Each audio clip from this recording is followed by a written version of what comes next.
ఎటువంటి కంటి సమస్యకైనా 100% ఆయుర్వేద పరిష్కారం సంజీవన్ నేత్రాలయ.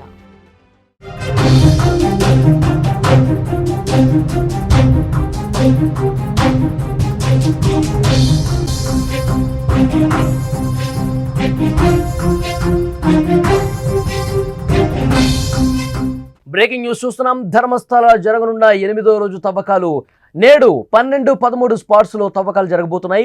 ఈ రోజు మరికొన్ని శవాలు బయటపడే అవకాశం స్పష్టంగా కనిపిస్తుంది. నిన్న 11వ స్పాట్ లోనే 4 అస్థి పంజరాలు లభ్యమయ్యాయి. దుస్తులు, చెప్పులు కూడా దొరికినట్టు సమాచారం. ఇప్పటి వరకు 6, 11 స్పాట్స్ లో మాత్రమే శవాలు దొరికాయి. కొత్త ప్రదేశాలు చూపిస్తానంటున్నాడు సాక్షి. మరో 17 ప్రదేశాలను సర్వే చేసి తవ్వే అవకాశం ఉన్నట్టుగా కనిపిస్తోంది. ఇప్పుడు దేశం మొత్తం కూడా ఒకే విషయం గురించి చర్చ జరుగుతోంది. ధర్మస్థల సామూహిక ఖననాల మిస్టరీ కేసులో అవశేషాల వెలికితేత ఈ రోజు కూడా కొనసాగబోతోంది. సిట్ అధికారులు చేపట్టిన తవ్వకాలు ఈరోజు 8వ రోజుకు చేరుకున్నాయి. గతంలో వచ్చిన పుకార్లు, అనుమానాలకు బదులుగా ఇప్పుడు వెలుగులోకి వస్తున్న అస్థిపంజరాలు, ఆధారాలు అందరినీ షాక్కి గురి చేస్తున్నాయి. 12, 13 స్పాట్లలో జరిగే తవ్వకాల్లో మరికొన్ని అస్థిపంజరాలు, ఎముకలు బయటపడే అవకాశం ఉంది. ఈ తవ్వకాలు అత్యంత జాగ్రత్తగా ఫోరెన్సిక్ నిపుణుల సమక్షంలో కొనసాగుతున్నటువంటి పరిస్థితి.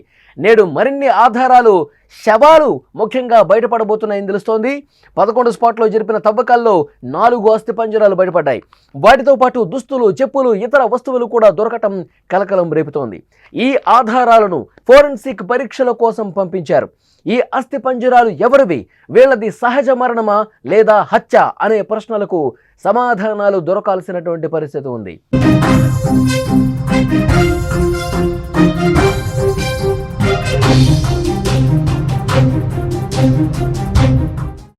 ఇప్పటి వరకు 6, 11 స్పాట్స్ లో మాత్రమే శవాలు దొరికాయి. మిగిలిన ప్రదేశాలలో ఎలాంటి ఆనవాళ్లు దొరకలేదు. అయితే ఇప్పటి వరకు దొరికిన అస్థిపంజరాలు, అవశేషాలు అన్నీ కూడా ఈ కేసులో కీలకంగా మారబోతున్నాయి. ఇప్పటి వరకు సాక్షి ఇచ్చిన సమాచారం ఆధారంగానే అధికారులు తవ్వకాలు కొనసాగిస్తున్నారు. నిన్న సాక్షి కొత్త ప్రదేశాలు చూపిస్తానంటూ అధికారులకు తెలిపాడు. దీంతో మరో 17 ప్రదేశాలు సర్వే చేసి తవ్వే అవకాశం ఉంది. మొదట సాక్షి చెప్పిన 13 స్పాట్స్ లో ఈరోజు చివరి రోజు అయ్యే అవకాశం ఉంది. ఎందుకంటే 12, 13 స్పాట్స్ లో అస్థిపంజరాలు ఎక్కువగా ఉండే అవకాశం ఉంది. ఒకవేళ 12 స్పాట్లోనే ఎక్కువగా అస్థి పంజరాలు దొరికితే, ఎక్కువగా శవాలు అక్కడ దొరికితే గనక, మృతదేహానికి సంబంధించినటువంటి ఆధారాలు అక్కడ దొరికితే గనక రేపు 13వ రోజు ఈ తవ్వకాలు జరిపే అవకాశం కనిపిస్తోంది. ఒకవేళ అందరూ కనుక దీని మీద ఎక్కువగా చాలా ఆసక్తి చూపిస్తూ ఉన్నారు, ఉత్కంఠ అయితే ఎక్కువగా కనిపిస్తుంది. ఎందుకంటే 11వ స్పాట్లో పెద్ద మొత్తంలో అక్కడ ఎముకలు దొరికేసరికి, 4 అస్థి పంజరాలు బయటపడేసరికి ఇక 12, 13 అత్యంత కీలకంగా మారుతుంది. సాక్షి కూడా చాలా స్పష్టంగా చెప్తా ఉన్నాడు. ఆ పారిశుద్ధ్య కార్మికుడు 12, 13 స్థానంలో ఎక్కువ సంఖ్యలో నేను మృతదేహాల్ని ఇక్కడే పూడ్చిపెట్టాను అని చెప్తా ఉన్నాడు. ఇక్కడ ఎక్కువ దొరికితే మాత్రం మరొక సంచలనం నమోదయ్యే అవకాశం కనిపిస్తుంది. ఇప్పటికే 6వ స్పాట్లో కొన్ని దొరికాయి, 11 స్పాట్లో 4 అస్థిపంజరాలు దొరికాయి. ఇప్పుడు 12, 13 స్పాట్లో మరిన్ని ఎముకలు, అస్థిపంజరాలు దొరికితే మాత్రం ఇక ఈ కేసు దేశవ్యాప్తంగా అతిపెద్ద సంచలనం నమోదయ్యే అవకాశం కనిపిస్తుంది. అతను మళ్ళీ చెబుతా ఉన్నాడు, ఇంకా పెద్ద మొత్తంలో మీకు ప్లేసెస్ చూపిస్తాను, ఇంకా చాలా ప్రాంతాల్లో నేను పాతిపెట్టి ఉన్నాను, ఈ ప్రదేశాల్లో నేను 100కు పైగా మహిళల మృతదేహాలకు సంబంధించినటువంటి ఇవన్నీ కూడా నేను పూడ్చిపెట్టాను, వాటికి సంబంధించినటువంటి జ్ఞాపకం నాకు గుర్తొస్తుంది, ఎక్కడ పూడ్చిపెట్టాను, ఎక్కడ నేను ఇదంతా ఖననం చేశాను, ఇవన్నీ కూడా అక్కడ సిట్ అధికారులకు చెబుతూ ఉంటే ఎవరైతే కూలీలు తవ్వుతున్నారో వాళ్ళందరూ కూడా వాళ్ళలో ఒక ఉత్కంఠ కనిపిస్తోంది. ఎందుకంటే ఈ సాక్షి ఏదైతే చెప్తున్నాడో అక్కడ కొన్ని అవశేషాలు బయటపడటంతో, మరికొన్ని ప్లేసెస్ చూపిస్తాను అనడంతో అక్కడ ఉన్నటువంటి పనిచేసే వాళ్ళందరూ కూడా మరింత షాక్కి గురవుతున్నటువంటి పరిస్థితి. చాలా పెద్ద సంఖ్యలో నిన్న బంగ్లాగుట్టలో సిట్ అధికారులు తవ్వకాలు జరపడంతోనే 4 అస్థిపంజరాలతో పాటు అక్కడ దుస్తులు కనిపించాయి, లేడీస్ చెప్పులు కనిపించాయి. ఈ రోజు కూడా బంగ్లాగుట్ట ప్రదేశంలోనే తవ్వకాలు ఎక్కువ జరిగే అవకాశం కనిపిస్తోంది. ముఖ్యంగా బంగ్లాగుట్ట గురించి కొన్ని విషయాలు మనం మాట్లాడుకోవాలి. ధర్మస్థలంలోని బంగ్లాగుట్ట చూసేందుకు అక్కడ సాధారణ అటవీ ప్రాంతంలా కనిపిస్తుంది. దాని భూమి లోపల చాలామంది ప్రాణాలు గాల్లో కలిసిపోయాయని స్థానికులు కూడా చెప్పుకుంటున్నారు. అందుకే అధికారులు తవ్వకాలు మొదలుపెట్టినప్పటి నుంచి ఈ ప్రాంతం మీదే అందరి దృష్టి ఉంది. నిన్న అంటే దర్యాప్తులో భాగంగా 11 స్పాట్లో తవ్వకాలు జరిపినప్పుడు కొన్ని అస్థిపంజరాలు బయటపడ్డాయి. ఇవి కేవలం అస్థిపంజరాలు కాదు, 100 మందిలో మిస్ అయిన 4 ప్రాణం లేనటువంటి శరీరాలు మాత్రమే. ఇంకా కొన్ని రహస్యాలు బంగ్లాగుట్టలో పాతి పెట్టబడ్డాయన్నది చాలామందికి తెలియదు. ఈరోజు కూడా బంగ్లా గుట్టలో తవ్వకాలు కొనసాగే అవకాశం ఎక్కువగా కనిపిస్తుంది. మరికొన్ని శవాలు బయటపడితే ఈ కేసులో ఎలాంటి భయంకరమైనటువంటి నిజాలు వెలుగులోకి వస్తాయనేది కూడా అందరూ షాక్ అవుతున్నటువంటి సిచ్యువేషన్ ఉంది. విజువల్స్లో మీరు చూస్తున్నారు, బంగ్లా గుట్టకు సంబంధించినటువంటి దృశ్యాలు మీకు కనిపిస్తున్నాయి. 12వ స్పాట్ 13వ స్పాట్ అత్యంత కీలకంగా మారబోతోంది. నిన్న పెద్ద సంఖ్యలో అక్కడికి ఉప్పు బస్తాలు కూడా తీసుకెళ్లారు.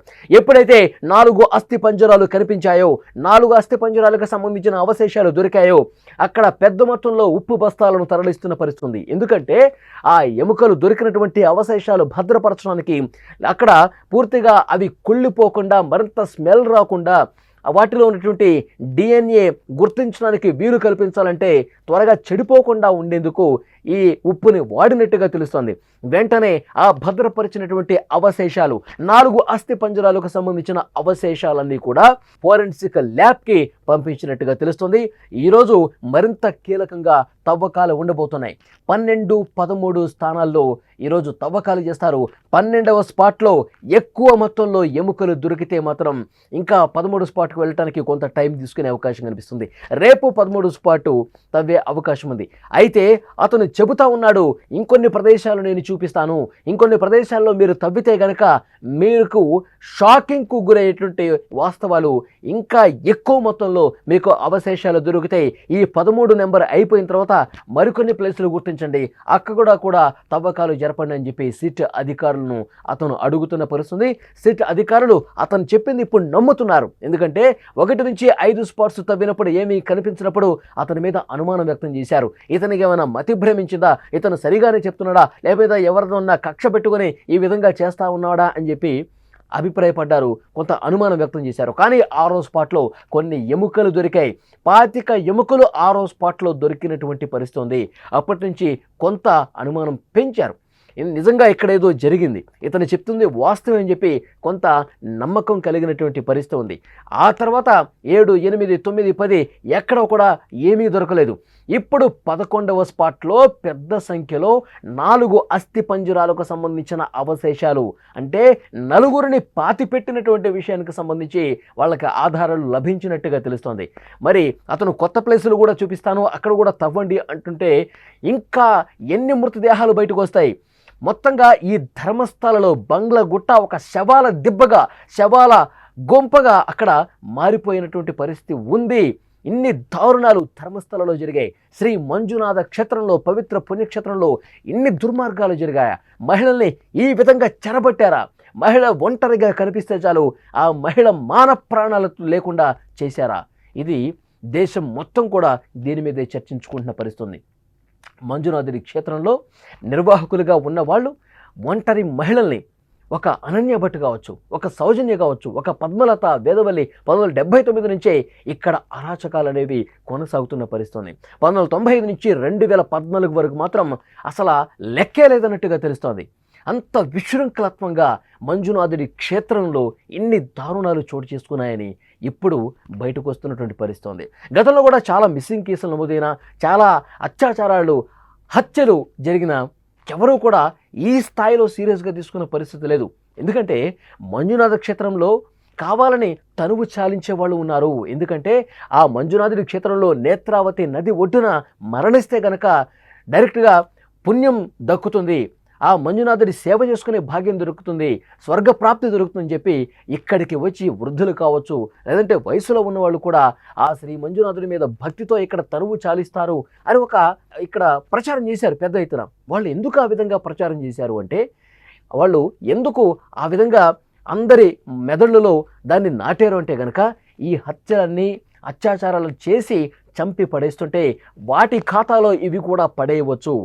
ఇక్కడ ఎవరైనా చంపి పడేశారు అంటే కనుక ఇది సూసైడ్ చేసుకున్నటువంటి లెక్కలోకి కలిపేస్తూ వాళ్ళు ఇన్ని రోజులు కూడా డ్రామా ప్లే చేశారనేది చాలా స్పష్టంగా అర్థమవుతుంది. ఇవన్నీ కూడా బయటికి రావాల్సిన అవసరం ఉంది.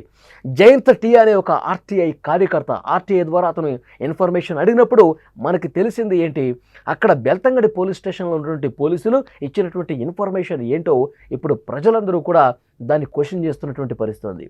ఎందుకంటే కొన్ని వందల ఆత్మహత్యలు చేసుకున్నా, లేదంటే మిస్ అయినా, అసహజ మరణాలు నమోదు చేసుకున్నా వాటికి సంబంధించిన రికార్డులన్నీ కూడా మాయం చేశారు. ఒక పద్ధతి ప్రకారం అవన్నీ కూడా అరెస్ట్ చేసుకుంటూ వచ్చారు. దీనికి ఇది ఎవరి ఆదేశాలతో, ఎవరి మెప్పు పొందడం కోసం పోలీసులు ఈ విధంగా ప్రయత్నించారు అంటే, ఎవరైతే ఈ అన్ని మృతులకు సంబంధించి కారణం ఎవరైతే ఉన్నారో, ఆ నిర్వాహకుడు ఎవరైతే ఉన్నారో అతనికి సంబంధించిన వాస్తవాలు వెలుగులోకి రావాల్సిన అవసరం ఉంది.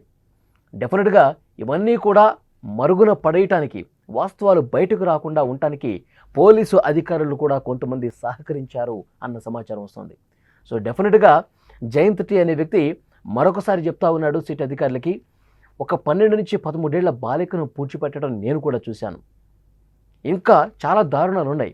నాతో పాటు చాలామంది ధర్మస్థల గ్రామస్తులు కావచ్చు, ఉజిరే గ్రామస్తులు కావచ్చు, బెల్తంగడి గ్రామస్తులు కావచ్చు, వీళ్ళందరికీ చాలా విషయాలు తెలిసాయి. వాళ్ళందరూ కూడా త్వరలోనే బయటకు వస్తారు. ఇప్పుడు సిట్టు దర్యాప్తు చాలా నిష్పక్షపాతంగా జరుగుతుందని చెప్పే నమ్మకం మాకు కలిగింది కాబట్టి మేము బయటకు వస్తున్నాము. మరింత సమాచారం చెప్పడానికి మరికొంతమంది గ్రామస్తులు కూడా మీ దగ్గరికి వస్తారు అంటూ అతను చెప్తున్నాడు. సో డెఫినెట్గా అందరూ కూడా షాక్కి గురవుతున్నారు. 11వ స్పాట్లో 4 అస్థి పంజరాలు బయటపడటం, పెద్ద సంఖ్యలో ఎముకలు బయటపడటంతో ఇప్పుడు 12, 13 స్పాట్లలో కూడా ఇంకా చాలా చాలా మృతదేహాలకు సంబంధించినటువంటి అవశేషాలు బయటపడతాయి. ఈ 4 అస్థి పంజరాలు ఇప్పుడు ఏవైతే దొరికాయో అవి మహిళలు అన్నట్టుగా ప్రాథమికంగా అంచనా వేస్తున్నారు. ఎందుకంటే వాటిని ల్యాబ్ కూడా పంపించిన పరిస్థితుంది. ఆ రిపోర్ట్ ఇచ్చిన తర్వాత వాస్తవాలు అనేవి ఇంకా బయటకు వస్తాయి. ఈ దుర్మార్గాలు చేసిన వాళ్ళ వెన్నులో వణుకు మొదలైంది. ఇన్ని రోజులు వాళ్ళు ఆడిందే ఆట, పాడిందే పాటగా కొనసాగింది. ఎందుకంటే ఇక్కడ ఉన్నటువంటి స్థానిక అధికారులు, పోలీసులు కూడా అతనికి కొమ్ము కాసి ఈ హత్యలకు, ఈ క్రైమ్కు వంత పాడినటువంటి పరిస్థితి ఉంది. శ్రీ మంజునాథ క్షేత్రంలో ఇక వాళ్ళ ఆటలు సాగవు. అతి త్వరలోనే వారి బండారం మొత్తం బయటపడుతుంది. అత్యంత కఠినంగా భారత చట్టాల ప్రకారం వాళ్ళు శిక్షకు గురవుతారని అక్కడి స్థానికులు కూడా నమ్ముతున్నటువంటి పరిస్థితి ఉంది.